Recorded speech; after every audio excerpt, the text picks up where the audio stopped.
ഈശോമിശിഹായ്ക്ക് സ്തുതിയായിരിക്കട്ടെ. പരിശുദ്ധാൻ വന്ദനം. ആവേ മരിയ ഇമ്മാനുവൽ. ബൈബിള് നാം തുറക്കുമ്പോൾ ഉൽപ്പത്തി 1-ാം അധ്യായം 1 മുതൽ തിരുവചനങ്ങൾ നാം ധ്യാനിക്കുമ്പോൾ നമുക്കൊരു പ്രധാന കാര്യം മനസ്സിലാക്കാൻ സാധിക്കും. കാരണം അവിടെ സൃഷ്ടികർമ്മത്തെ പറ്റിയാണ് ദൈവത്തിൻ്റെ ആത്മാവ് നമ്മോട് സംസാരിക്കുന്നത്. ഉൽപ്പത്തി 1:2 വചനം നമ്മെ പഠിപ്പിക്കുകയാണ്. ദൈവത്തിൻ്റെ ആത്മാവ് വെള്ളത്തിന് മീതെ ചലിച്ചുകൊണ്ടിരുന്നു. അപ്പോൾ ദൈവത്തിൻ്റെ വചനം, വചനം ഈശോയാണ്. ദൈവത്തിൻ്റെ വചനം കടന്നു വരികയാണ്. എന്നിട്ട് പറയുന്നു, ഇന്ന പോലെ പ്രകാശം ഉണ്ടാകട്ടെ. അപ്പോൾ പ്രകാശം ഉണ്ടാകുന്നു. അപ്പോൾ ദൈവത്തിൻ്റെ വാക്കുകൾ പരിശുദ്ധാത്മാവിലൂടെ കടന്നപ്പുറം ചെല്ലുമ്പോഴാണ് അത് ജീവൻ വെക്കുക. അപ്പോൾ യോഹന്നാൻ 9-ാം അധ്യായത്തിൽ ഈശോ പറയുന്നുണ്ട്, ദൈവം പാപിയുടെ പ്രാർത്ഥന കേൾക്കില്ല. നമ്മുടെ പ്രാർത്ഥന കേൾക്കാത്തതിൻ്റെ പ്രധാന കാരണം ഈ ബൈബിൾ തുറക്കുമ്പോൾ തന്നെ അതിനുള്ള ഉത്തരം അവിടെയുണ്ട്. കാരണം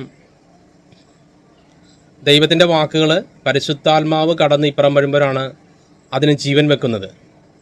അപ്പോൾ നാം ദൈവത്തിൻ്റെ ആലയമാണ്. പുതിയ നിയമത്തിൽ 2 കൊരിന്ത്യർ 6-ാം അധ്യായം വചനത്തിൽ നമ്മളെ പഠിപ്പിക്കുകയാണ്, നാം ജീവിക്കുന്ന ദൈവത്തിൻ്റെ ആലയമാണ്.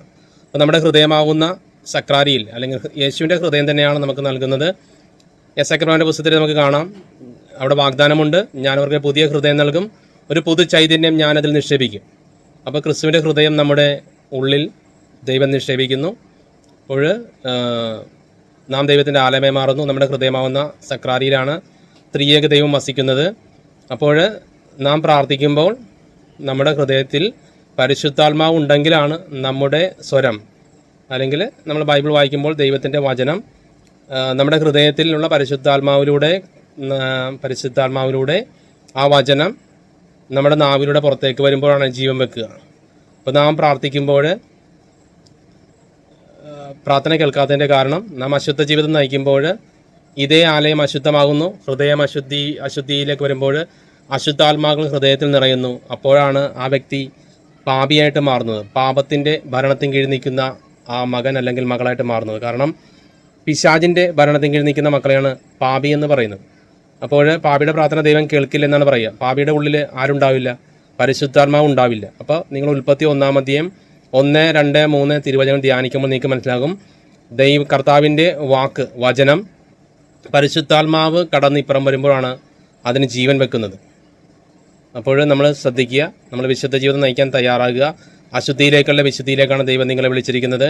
നിങ്ങളുടെ പ്രാർത്ഥന പോലും ദൈവസന്നിധിയിൽ എത്തണമെങ്കിൽ നിങ്ങൾ വിശുദ്ധീകരിക്കപ്പെടണം. പരിശുദ്ധാത്മാവ് നിങ്ങളിൽ നിറഞ്ഞു കവിയണം. നിങ്ങൾ നിൽക്കുന്നിടം അതെവിടെയായാലും, അത് പ്രാർത്ഥിക്കുമ്പോഴായാലും വെറുതെ ആയാലും, ഒരു മത്സ്യം അത് ജലത്തിൽ കഴിയുമ്പോഴാണ് അതിന് ജീവൻ ഉണ്ടാവുക. അപ്പോൾ പരിശുദ്ധാത്മാവ് നമ്മളെപ്പോഴും നിറഞ്ഞ് കവിയണം. നാം നിൽക്കുന്നിടം എപ്പോഴും സ്വർഗീയാഭിഷേകത്താൽ നിറഞ്ഞ് കവിയണം. അപ്പോഴാണ് നാം മുന്തിരിച്ചെടിയായ ഈശോയുടെ, അല്ലേ, മുന്തിരിച്ചെടിയാണ് തിരുസഭ, ആ ഈശോയുടെ ആ മുന്തിരിച്ചെടി ശാഖയായിട്ട് നാം മാറുന്നത് അപ്പോഴാണ്. നമ്മളുടെ ജീവജലം ഒഴുകുമ്പോഴാണ് നാം തിരുസഭയുടെ ഭാഗമായി മാറുന്നത്. ശ്രദ്ധിക്കുക, നമ്മുടെ ഉള്ളിൽ പരിശുദ്ധാത്മാവ് ഉണ്ടെങ്കിലാണ് നമ്മുടെ പ്രാർത്ഥന തീയായിട്ട് പുറത്തേക്ക് വരിക.